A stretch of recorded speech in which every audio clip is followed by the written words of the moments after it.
here with another one, or at least my first one. I'm gonna read this little book for you guys. My cat is trying to get in on the mix. Say hi, Arya. Say hi, baby. Say hi, baby. Okay, you guys. So this book is called The Discovery of Americas, an outgrowth of the conquest of the Moors by the Spaniards.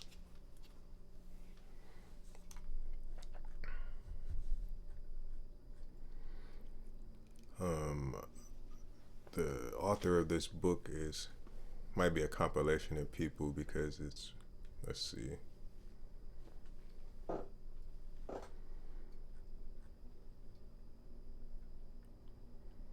not going to read every single detail.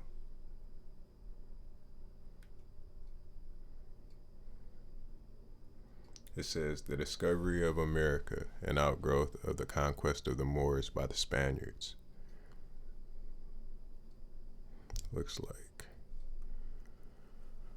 it was published in New York. In the preface, the general public, and especially the young of our land, may possess in condensed form and become thoroughly familiar with the causes which lead the discovery of America by Christopher Columbus in 1492, out of which grew the revival of a final establishment of the heliocentric system and also the government of the United States.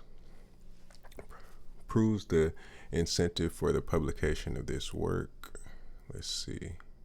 Entered according to Act of Congress in the year 1884.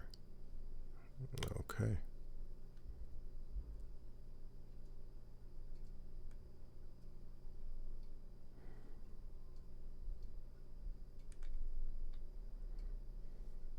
The Grand Union Hotels, Grand Central Depot.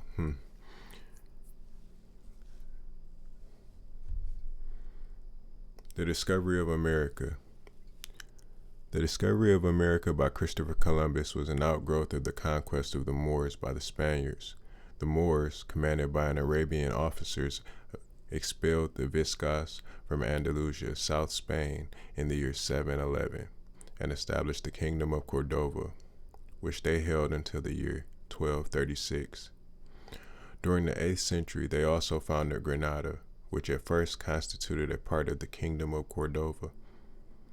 Under the administration of the Mohammedan emirs, Cordova became the seat of learning and refinement.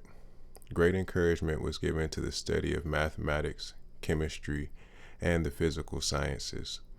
The works of Aristotle, Hippocrates, and Ptolemy's syntax were translated into Arabic and became the authority of Saracen astronomy and medicine.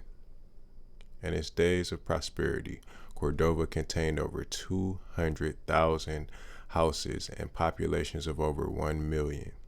The palaces of the Caliph were built of marble and stone, with polished marble, balconies overhanging orange gardens and bowers of roses, with courtyards containing winding paths. Let me try that over. The palaces of the Caliph were built of marble stone, with polished marble balconies overhanging orange gardens and bowers of roses, with courtyards containing winding paths, ornaments with fountains of quicksilver and cascades of water.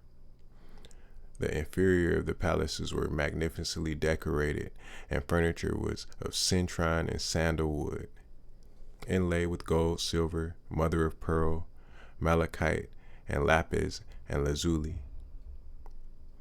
In the year 1236, King Alhama made Granada the capital of his new kingdom of Granada, encompassing the city by a massive wall surmounted by over 1,000 towers. The Vega embraced several miles of land upon which was raised the various products for the subsistence of the people. Upon one of the hills on the outskirts of the city was erected the celebrated Alhambra as a warrior's castle and palace of the Moorish kings, which was capable of containing a garrison of 40,000 men. The palaces, mosques, and other private and public buildings were finished in stone. The floors were laid in a mosaic and The palaces, mosques, and other private public buildings were finished in stone. The, the palaces, mosques, and other private public buildings. The palaces, mosques, and other private and public buildings were finished in stone. The floors were laid in mosaic and variegated marbles. The side walls were of porcelain tiles laid in various colors, ornamented with medallions of fruits, flowers, and heraldic devices. They were also stucco and ornamented with arabesques of most elegant and intricate designs, characteristic of this cultivated and refined Mohammedan people. The ceilings were decorated in fretwork with panels and heavy molded cornices, painted in white and gold and frescoed in bright and beautiful colors. The architecture of the whole city was exquisite and refined. The beauty of Granada were likened into a marble vase of pure gems overflowing with dewdrops sparkling in the rays of the morning sun. The Moors were a cultivated people living in Asiatic luxury with an atmosphere of scholarly attainment and an exquisite refinement, speaking the highest order of mellow, entrancing Arabic, extremely fond of dress, and possessing an enduring passion for ornaments. The army of the Moorish cavaliers were encrusted with gold and silver, chased in elegant designs. The sheaths and the scimitars were richly enameled, and the blades of Damascus steel were elaborately emblazoned, and their belts were inlaid with ornamental figures in enamel. The Arabian steed of the Moorish cavalry were gorgeously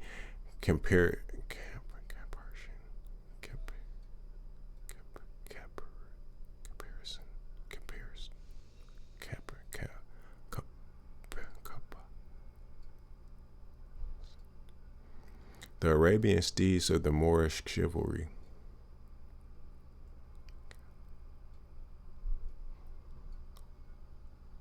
The Arabian steeds of the Moorish chivalry were gorgeously caparisoned.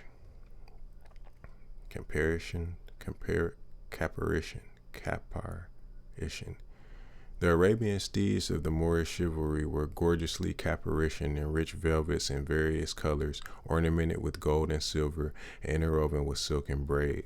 The women of Granada lived in the height of luxury and magnificence. They wore anklets, bracelets, earrings, and girdles of gold, wrought with exquisite art and delicacy, studded with the diamonds, rubies, emeralds, and other precious gems. Their long and luxuriant hair flowed in tresses beautifully decorated with precious stones, neatly set in golden filigree. Their features were of classic mold. They were finely formed and fully developed, and their physical beauty was entrancing. They were graceful in their manners, fascinating in their conversation, and their bright sparkling eyes and teeth of pearly whiteness glittering through ruby lips gave to their countenance an expression of sweet, sympathetic, enduring love. The Moors and Spaniards took great delight in waging partisan war upon each other. The attack made by Abu Hassan, December 26, 1481, upon the fortress of Zahara and the taking of its people prisoners resulted in the Marquis of Cadiz storming and taking at the dead of night the Moorish castle and city of Alhama. Upon the Spanish troops relying to defend Alhama from being reconquered, the news reaching King Ferdinand, he made immediate preparations and hastened on to take charge of the army, and Isabella followed after him and soon joined him in Cordova. Ferdinand and Isabella had long awaited a pretext for inaugurating a Christian war of extermination against the Mohammedan Moors and the wealthy Jews residing in the Moorish kingdom. The marriage of Ferdinand and Isabella consolidated the Spanish Empire and destroyed the factions which enabled them to bring into the field of war the troops of Castile and Aragon and their dependencies for the prosecution of their Christian faith. Christopher Columbus was born about the year 1435 in the city of Genoa, Italy, and followed the life of a mariner. Hearing the discovery made by Marco Polo, a Venetian, during this journey eastward overland in the 20th century in eastern and central Asia, and his navigation of the Pacific Ocean and along the shores of India, and of the discoveries made in Africa by the Portuguese King Henry, coupled with his correspondence with Toscanelli, a learned cosmographer, led Asia, and his navigation on the Pacific Ocean along with the shores of India, and all of the discoveries made in Africa by the Portuguese King Henry, coupled with his correspondence with Toscanelli, a learned cosmographer, led Columbus to believe the earth a sphere. He formed the conclusion that if Marco Polo reached India, the kingdom of Grand Khan of Tartary, by traveling eastward, he could certainly reach the opposite coast of India by sailing westward. Columbus supposed he would first reach the island of Zapanga, Japan, which island Marco Polo had placed opposite of China, 500 leagues out in the ocean and about 1,500 miles from the Indian coast. It was the zeal, born of earnest and unswerving purpose, which reflecting Columbus's true character and greatness. Imbued with the belief that he was God's chosen instrument to prove the sphericity of the earth, he constantly importuned the government of his day for needed assistance until wearying from repeated rebuff. He visited Spain and was informed by the Duke of Medina Celtai that Isabella, Queen of Spain, had requested him to visit her at Cordova. On his arrival at Cordova, he found the queen surrounded by prelates and officers of the army, so he engaged she could not give him an audience, and he became the guest of Alfonso de Quintanilla.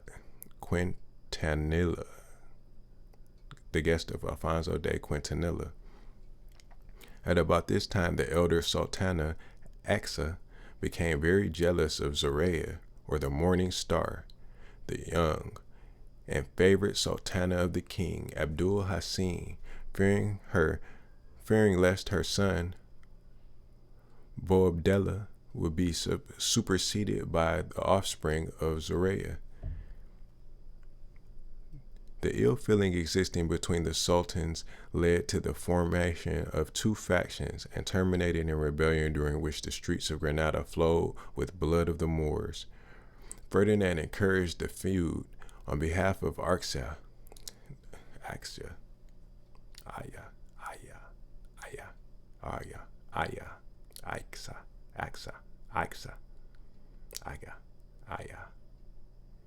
Ferdinand encouraged the feud on behalf of Aya, and Abdul Hassin and his young family were expelled from Granada, and Boabdella was proclaimed king. Large number of troops were now summoned to the seat of war, and vigorous preparations were made for the prosecution of the same. And owing to the internal feuds of the Moors and the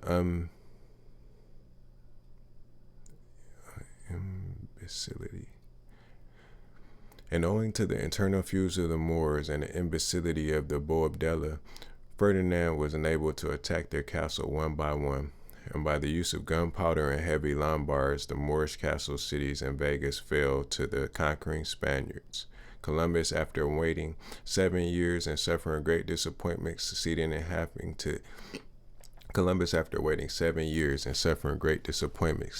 having his theory discussed at a meeting of prelates and learned men at the convent of St. Stephen's at Salamanca. But his theory of the world's being a sphere was condemned. They ridiculed the theory of antipodes, with their heads hanging downwards, and being contrary to the belief of their theologians and philosophers, and in violation of their sacred scriptures. They argued that if the world was round, then a vessel attempting to make an accent of the sphere would fall off into space. They also argued that the earth was a flat surface bordered by the waters of the sea, on yielding support of which rested the crystalline dome of the sky, and the sun, moon, planets were a subordinate nature. their use being to give light to man who was elevated to supreme importance. The patristic geography had governed the Christian church for 12 centuries and was its authority for rejecting the theory of the sphericity of the earth. Columbus defended his theory nobly and with religious fervor, but the decision was unfavorable to him. The ancient philosophers and astronomers introduced various theories regarding the sphericity of the earth and the manner of its revolution. The heliocentric theory, and taught by Pythagoras about 550 years BC, placed the sun as the center round which, with the other planets, the earth revolved in circular orbits, each supposed to rotate on axis as it revolved around the sun. The theory was accepted by Aristarchus of Samos about 350 years BC and was superseded by geocentric system of Ptolemy about 150 years AD, which system placed the earth in the center, fixed in space, the sun and other planets revolving around it, thus giving the earth a position of superiority. This theory was accepted by a large portion of inhabitants of Earth for 14 centuries. No advancement was made towards establishing the theories of the ancients or geography of the earth or the science of astronomy until the advent of Columbus and his discovery of America in 1492 and the circumvention of the earth by Magellan in 1521, which proved its sphericity, and those circumference is about 25,000 miles. The Great Convenience. Persons with or without their families intending visiting Canada, Niagara, Saratoga, White Mountains, etc., etc., blah, blah, blah, blah. Keep your checks. Advertisement. The chains which bound physical science and astronomy for thousands of years were thought his fearless spirit and intrepid action not only rent asunder, though the discovery of America, which proved the sphericity of the earth, but it has opened the way for the introduction of the heliocentric system. This system was awakened into life by Copernicus in the 16th century and was adopted by Kepler, who introduced the principle of gravity without discovering its practical application. Copernicus and Kepler labored under the same difficulty as the ancient astronomers, they having no telescope to assist them in proving the truths of their theories. Thus, the theory of revolution and attraction of gravitation was left for Galileo and Sir Isaac Newton to demonstrate their truths. In the year 1609, Lefevre, a Dutchman, made a small telescope. Galileo, hearing of it and realizing the importance of it would be of him in discovering the solar system, made one of a magnifying power of 3 and finally succeeded in making one that magnified 30 times, with which in 1610 he discovered that 4 satellites of Jupiter revolving in orbits around the planet, and also that Venus in her motion round the sun showed phases like that of the moon. Further observation showed him that the earth and each of the planets rotated on its axis as it revolved in an elliptical orbit around the sun, which was the center and attractive force of the system. Such important discoveries made Galileo and those that followed soon after fully supported the system of Copernicus. Sir Isaac Newton is crowned with the honor of demonstrating the theory of the attraction of gravitation, and his name became immortalized by the production of his great work, Principia, in the year 1686. We will now return to Columbus and his efforts to obtain aid for the purpose of carrying out his theories and convictions.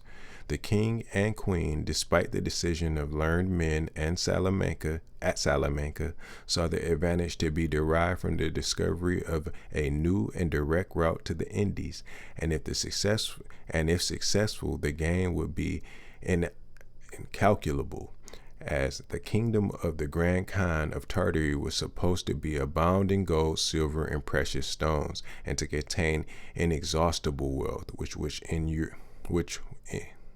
would inure to the benefit of Spain. They also saw that such a discovery would add to the glory of their reign in their country and aid in the extension of their Christian faith, and fearing that Columbus might seek the assistance of some other government, they promised him that this project should receive attention as soon as the Moors were conquested and expelled from Granada.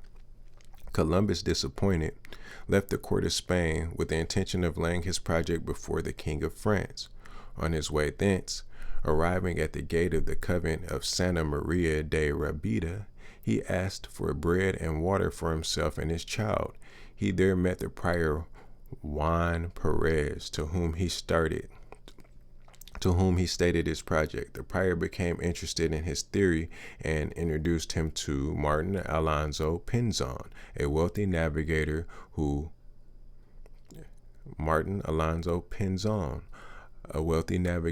upon hearing Columbus's explanation became convinced of his ability to accomplish the voyage and offered to bear 1/8 of the expense of such an expedition. Columbus was urged to remain at Palos whilst the prior, who at one time had been Queen's confessor, should see her. The prior's representation to the Queen induced her to invite Columbus to appear at court, and she sent him 20,000 maravedis, a sum equivalent to about $60, to renovate his wardrobe and to defray his traveling expenses. Columbus arrived at this court at the time the surrender of Granada was being consummated. Boabdillah, the last of the Moorish kings, gave up the keys of the Alhambra to Ferdinand and Isabella, and thus, after a war of nearly 800 years of Mohammedan Moors, surrendered to the Christian Spaniards, amidst great rejoicing and festivities.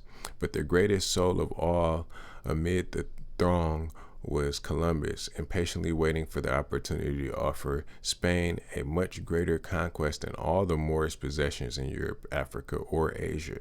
Granada being conquered and Moors expelled, the time had now arrived when the plans of Columbus, according to promise, must receive attention. But when the conditions under which he would undertake the expedition came to be discussed, his demands for title and privilege were princely, and in his eyes of the court, so extravagant that his terms and propositions were refused as of the Grand Union. Columbus would not waver and would not listen to any other terms. He left the court with the intention of visiting King of France, Saint Angel, and Alonso Quintanilla, described to the Queen the great wealth and would flow to Spain through the discovery of India at the small outlay of 15,000 florins, Columbus having agreed to furnish 1/8 of the money, and would far exceed the discoveries made by other nations, and would open between Spain and India a commerce of great value to the church and to Spain, and if not successful, the loss would be nominal. They also pledged to the cause of Columbus with such zeal that the enthusiastic and generous spirit of Isabella was aroused. The king coldly attempted to dissuade her from the idea, which caused Isabella to exclaim, "I undertake the enterprise for my own crown of Castile, and will pledge my jewels to raise the necessary funds." The funds, about 15,000 florins, were advanced by Saint Angel, receiver of the ecclesiastical revenues of Aragon, and were afterwards repaid out of the first gold brought by Columbus from the New World. Columbus had been preceded about 6 miles from Granada when he was overtaken by a messenger from the Queen requesting him to return. Upon his appearing again at court, the kind reception he received from the Queen atoned for past neglect. An agreement was then drawn up by the royal secretary, which the king and queen signed on the 17th of April, 1492, whereby it was stipulated that Columbus should have the office of admiral in all the lands of the countries which he might discover, that he and his descendants were to receive the title of Don, and that he was to be viceroy and governor general of such lands and countries, and have 1/10 of the net profits arising from gold, silver, and all the articles of merchandise in whatever manner obtained. He had the further privilege of furnishing 1/8 the cost of the expedition, and if he did so, he was to receive 1/8 of the profits. This latter condition Columbus fulfilled throughout the assistance of Martin Alonzo Pinzon. A royal order was given directing the authorities of Palos to furnish and equip 2 caravels. This order was disobeyed. Horror and dismay filled the minds of the sailors as they felt it would be certain death to enter the mystery of the sea, and they refused to embark on the expedition.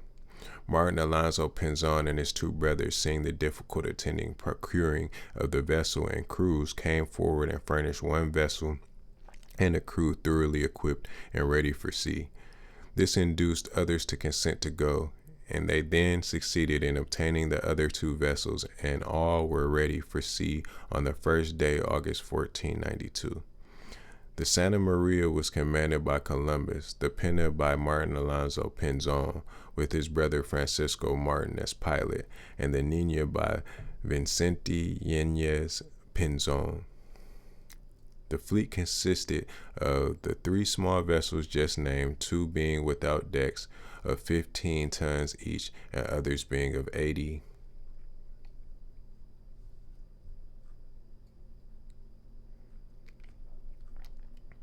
tons burden. And all 3 were 120 men on the expedition, of whom 90 were sailors. When the squadron were ready to sail, Columbus, his officers, and crews confessed to Juan Perez and partook of the sacrament. On Friday morning, August 3rd, 1492, the expedition sailed from Palos.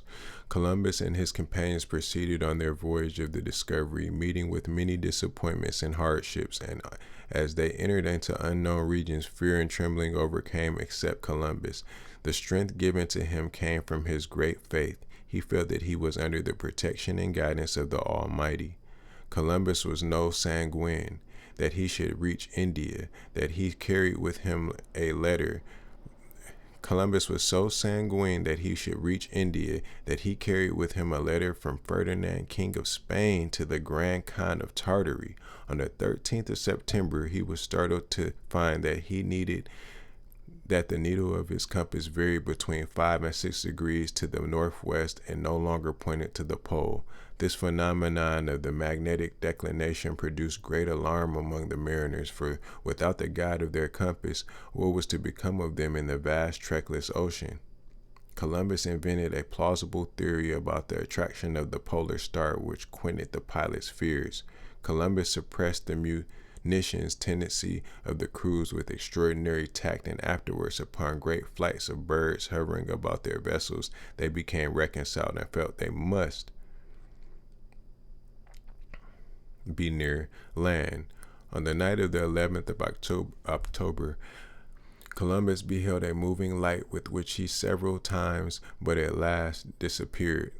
The light was probably upon Walting Island. On the morning of October 12, 1492, land was discovered, and all hearts were filled with joy and gladness. Columbus fell upon his knees and thanked his Maker that he had given him the strength and fortitude which enabled him to overcome all obstacles, and that he had blessed him with the success in discovering what he thought to be India, the kingdom of the Grand Khan.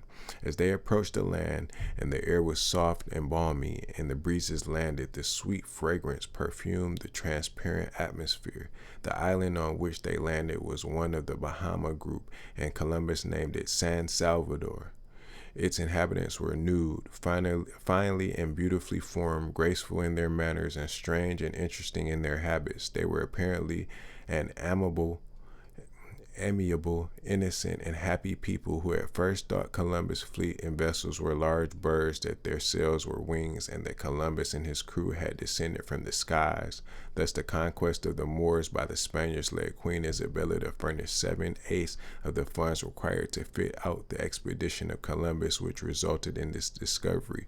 On Friday, the 12th day October 1492, of which he supposed to be a portion of the continent of India, hence the nominated the natives Indians, which in reality his discovery was that of America.